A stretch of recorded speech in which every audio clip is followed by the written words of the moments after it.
Brilliance Audio presents the unabridged recording of Don't Vote, It Just Encourages the Bastards by P.J. O'Rourke, performed by Christopher Lane.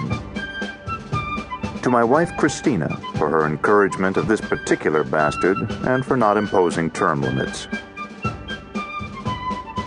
Apologia pro expletive sua. I beg forgiveness from the reader for the vulgar language in this book. Politics is a vulgar fucking subject. I have resorted to barnyard words because of the amount of bullshit, horseshit, and chicken shit involved in politics. I'm sorry I can't devise a more polite mode of expression.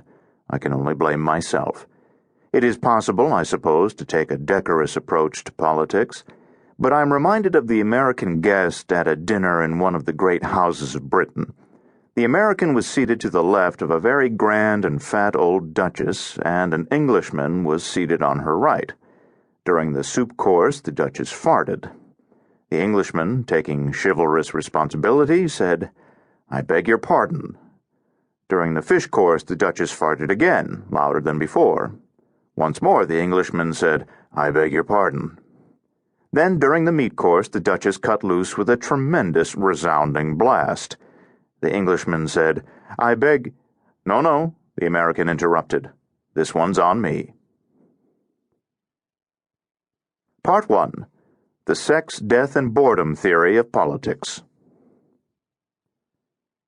The man of system is apt to be very wise in his own conceit, and is often so enamored with the supposed beauty of his own ideal plan of government that he cannot suffer the smallest deviation from any part of it. Adam Smith.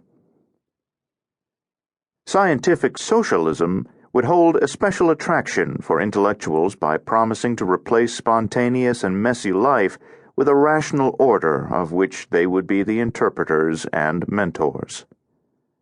Richard Pipes. Here's a good rule of thumb.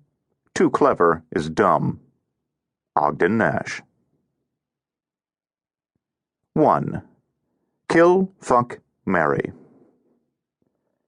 Having been a political commentator of one kind or another since 1970, it has occurred to me to ask, what the hell have I been talking about for 40 years? It's a surprisingly difficult question to answer. One subject has been power, the skull beneath the skin of politics. Sometimes we get flayed completely, and there's nothing left but a pile of skulls.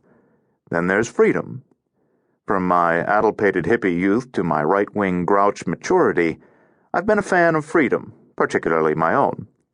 Furthermore, because I've always lived in a nation that is self-ruled, if often by selfish selves, and that is under the rule of law, if often legally unruly, responsibility, too, has been a topic, although I dislike taking any. Power, freedom, and responsibility are the trinity of politics in a free and democratic country, but it's hard to know how to go about understanding this triad. We are so passionate about our politics. And how do passionate affairs end? In a passion, usually. In a crime of passion, sometimes. Occasionally they turn into stable, permanent, connubial relationships, which is to say, endless, peevish quarrels. How should the political institutions of America be approached? Do we overthrow them with violence? Do we screw around with them while they screw around with us? Or do we try to build something that's lasting and boring, worthy and annoying, marvelously virtuous and at the same time dreadfully stifling? No wonder most of my fellow political commentators and I have preferred to rave about politics rather than consider them. It's human nature, at least among free and democratic humans, to be angry, confused, and instinctual about politics. So how do we go about creating a set of political principles that don't suck? We need a reasonable, reasonably precise, and reasonably well-reasoned way to look at political institutions, political policies, and politicians. There is ample evidence of what happens when such principles are lacking. Somalia.